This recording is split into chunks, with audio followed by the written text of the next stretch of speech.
இன்னைக்கு ஒரு birthday surprise செய்ய போகிறோம். ஒரு நானா ரொம்பவே இன்ட்ரெஸ்டாக ஒரு தம்பிக்கு விஷ் பண்ணணும் அப்படின்ட்டு நிறைய பேர் டைம் 12 ஆக போகுது. இன்னொரு 40 மினிட்ஸ் ஆகி. ஸோ ப்ரிப்பேர் ஆகி நிற்கிறோம். அவங்களோட வீட்டை நோக்கி தான் நம்ம போய் நிற்கிறோம் சர்ப்ரைஸ் செய்கிறதுக்கு. ஸோ இந்த சர்ப்ரைஸை செய்கிறது அவங்களோட பிரதர். அவ்வளோ பாசம்னு நினைக்கிறேன். சில விஷயம் கேட்டுப்போம் பிரதர்கிட்ட எந்தளவு பாசம் அப்படின்ட்டு. பிரதர் சில விஷயம் சொல்லலுமா அவங்களுக்கு உண்மையிலேயே அவரோட சரியான பாசமா கொஞ்சம் நார்மலாண்ட மாதிரி விலங்கிலே இந்த அளவு இறங்கி 12 மணிக்கு மெனக்கட்டு இவ்வளோ கிஃப்ட் வாங்கி கொடுக்க சர்ப்ரைஸ் பண்ணுறதுக்கு பிளானிங் ஒரு ஆளை கூப்பிட்டு செய்றீங்கன்னா சரி எப்படின்னு சொன்னால் அவர மனசை இதாக்கணும்.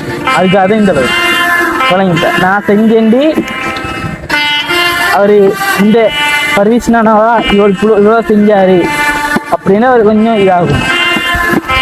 நார்மலி நீங்கள் எந்த அளவு இறக்கம் ஆளோட வீட்டிலலாம் சண்டைலாம் பிடிக்க மாட்டீங்க, இறக்கமாக நடந்து கொள்வீங்களா? இல்லாட்டி கொஞ்சம் தெரியாதா இனி நானா தம்பிண்டா அப்படிதானே, சண்டை எல்லாமே வரும் அப்படிதானே, எல்லாம் வரும் தான், போராட்டம் எல்லாம் வரும்.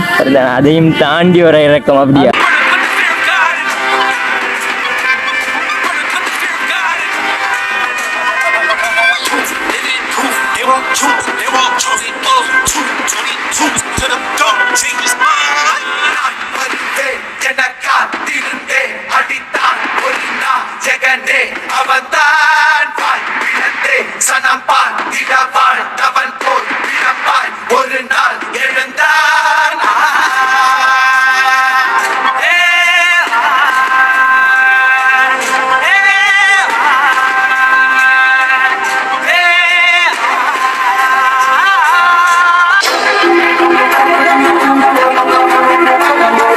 கேர்ள் ஃப்ரெண்ட் யாரும் இல்லையா?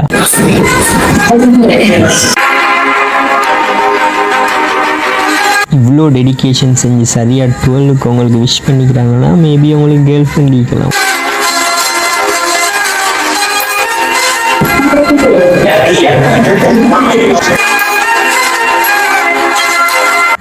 உங்களுக்கு 3 ஆப்ஷன் தரேன். ஃபர்ஸ்ட் ஒன் உங்களோட கேர்ள் ஃப்ரெண்ட், செகண்ட் ஒன் உங்களோட பெஸ்ட் பிரதர், தேர்ட் ஒன் உங்களோட பெஸ்ட் ஃப்ரெண்ட்.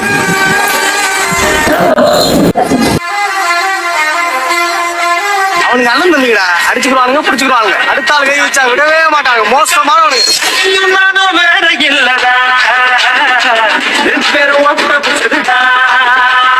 எனக்கு கஸ்டமர் சாட்டிஸ்ஃபேக்ஷன் தான் கட்டாயம் முக்கியம், ரைட்? ஸோ எப்படி ஹெப்பியா? ஷுவரா? ஷுவர். நான் இந்த அளவுக்கு எதிர்பார்க்கவே, நீங்க இப்படி எனக்கு இந்த சர்ப்ரைஸை இதா செஞ்சு தருவீங்கன்னு எதிர்பார்க்கவே இல்லை. நம்மளோட வீட்டுக்காண்ட சொன்னாங்க, நல்லா நாங்களே கூட எதிர்பார்க்கல. அப்படி இப்படி